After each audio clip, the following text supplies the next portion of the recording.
Hi there, I'm Kevin Devine and this is Devine Encounters, where I bump into stars and celebrities and have unplanned, unscripted chats with them here in the heart of London. So once again, I think we're striking lucky in Devine Encounters today. Terry Christian, how are you? I'm all right. I'm down in London for like a week's, well, almost like holiday, because I'm just doing that Big Brother's bit on the side, you know, on Channel 5, then a few meetings, but it's nice, you know. And you're still obviously working in television and radio and things. How do you think this new series of Big Brother's going? Because it's obviously changed channel. To be honest with you, you know, for me, when you experience it and you go in, everyone who works on it is so much more relaxed, and it's almost like old school TV where I think Channel 5 are just saying, well, you make the show, you get on with it.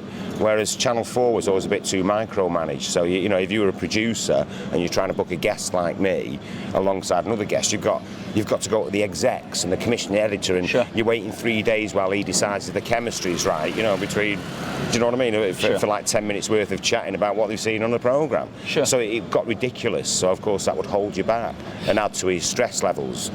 I find that a bit surprising because you were sort of rock and roll television. You know, when you hit the scene, it looked anarchic, it looked as if anything could happen. I did a terrible thing because, I mean, I was more naturally sort of shy, but I'd come out of radio, so I'd never even thought about working on TV, so I didn't have any of that. So all of that kind of woomph was all completely false from me, you know. That, really? Well, it's a cocky act, wasn't it? So it was like the only way to get through it, but I knew what I liked to watch. So, and one of the weird things sometimes on the show, they used to say, well, Terry, then we want to do this, we want to do that. I said, what you've got to remember, Sebastian, Tarquin, Quentin, Tristram, is it's a live show, and ultimately, come 11:05, I'll do what the fuck I want. You're still a rebel, aren't you? Well, it wasn't really being a rebel, it was just one of those sort of things, like sometimes we were always like, you're trying to tread that fine line between being too Sued and being too Philistine. And, you know, it was like a blood sport. I mean, it was good fun to do. I mean, I remember like looking back at some of the things of the word, and you always think, oh God, it was awful. And I thought, well, actually, it was quite a good show. No, it was must-see television. Yeah, but it was good for a lot of reasons that people didn't get at the time, you know, because you know, it was the first time they'd made a show like that, where it wasn't the kind of T4, slightly smarmy student, you know, well, everything's ironic, and it was more like made for 15 and 16-year-olds. And what I wanted it to be was unaspirational. Right. Well, I used to hate that, you know, when you grow up in a council house and everyone's sort of saying, look, you know, as if anyone can do that, and you think, well, of course I can't. Doing it from there. And I used to get told off for that, interviewing Darcy Bussell, the ballet dancer, and asking her how much her lessons cost. You know what I mean? This is what I mean about the rebel side. Well, it's just slightly undermining, isn't it? And what other projects have you got on the go just now? Well, I mean, one of the things that I've got my own production company, and something that, I mean, that far away from getting funding is there's an 86-year-old guy in Manchester called Harry Goodwin, and he was the official photographer on Top of the Pops for the first 10 years. And he's a real eccentric, but he was the great photographer of the 60s, not David Bailey, not bloody Terry Duffy. This guy, Harry, he's got the biggest collection of rock and roll photos in the world. He must have had access to so many big bands. And even after that, he was a hustler, Harry. He was a boxer, right? And he'd been a bookies runner, and he'd been taking photographs for 20 years when he got the gig on Top of the Pops. And he got the gig on Top of the Pops just because nobody could turn him away.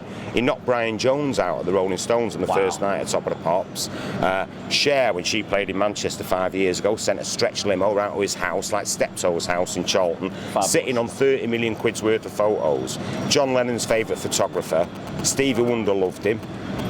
You know, Michael Jackson. I would sign this right now. Well, the strange thing is, it's because he had an exhibition at the V&A, but it wasn't. There was a lot of visitors for it, but they call it the Top of the Pops years, and they kind of sequestered the whole thing and made out, oh, we've discovered this eccentric chap in Manchester who sort of had lots of photos in his shed, and that isn't how Harry's seen. You know, we were interviewing Jimmy Savile at the time, and said, right, Jimmy, where does Harry compare to like your David Baileys? He said, in the 60s there was only one photographer, and that was Harry. But the thing with Harry, his best mates with Alex Ferguson, because he was a footballer as well. That's how he got into being a photographer.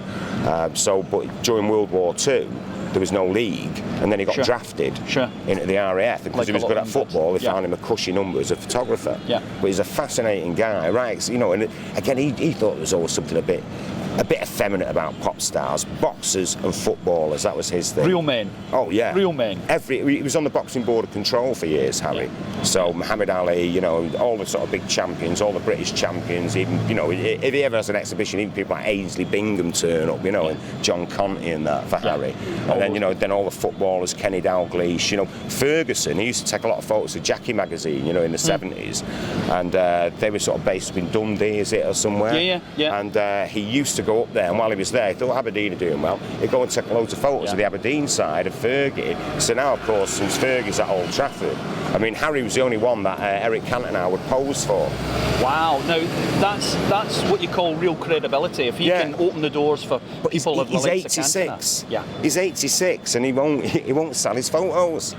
He won't even do limited editions. Proud galleries down here are cutting their throats again. Yeah. Mind you, having said that, they won't offer him less than 50%. Right. You know what I mean? If they cut that down a bit and weren't so greedy, they'd make a fortune. The stuff he's got is unbelievable. And you've mentioned a man here, and I have to look at your T-shirt here. You mentioned him 2 or 3 times, Mr. Ferguson. So, because you're a big Man U fan. Well, yeah. I mean, I'm a big United fan. I mean, I grew up in Old Trafford, but I think this is just a mate of mine who's sorting out Salford Music Festival, which is the sort of next week, really. Yeah. You know, finishes on the 25th of September. Are you involved in that? Are you?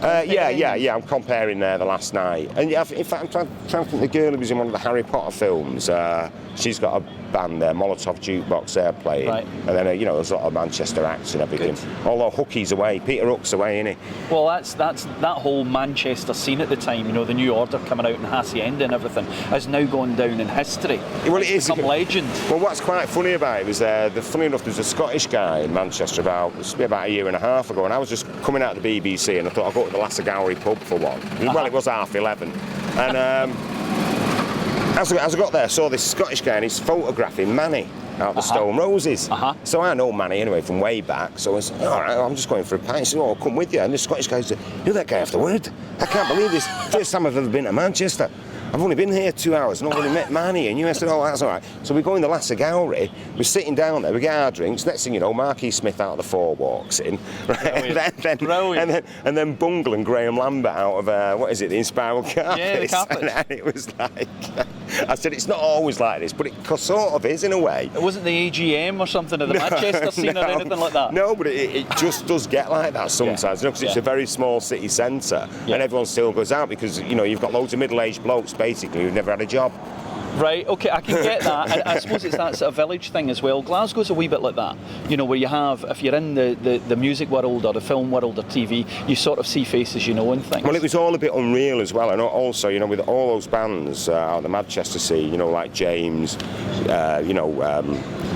Stone Roses, Happy Mondays, they'd all been around like 5, 6, 7 years before anything cracked off for them. Yeah. So it was a big surprise, but we all went on that journey together in a weird way. You know, it was mad. Yeah. And finally today, I know you're desperate to go for a cup of coffee. Where do we find out about you online? Do you have Facebook, in fact, I've got a website now, and one of the things you can get on the website is you can get downloads of the Hacienda from 1989, the nude night. What's that? I don't even know what to charge it, because I'm just going to I'm not making any money off it. I'm just basically, it's to cover the cost of the downloads. Yeah. So it's just www.terrychristian.tv. .tv. But the guys, I've got to get my United blogs on there. I've got lists 200 best Northern Soul records everywhere. Spotify, so a Manchester list of records, about 500 long. No Oasis in it, but they're not on Spotify. But they're Cockneys now, aren't they? And do you Facebook? Do you Twitter? Do you I'm on. I'm just at Terry Christian on Twitter.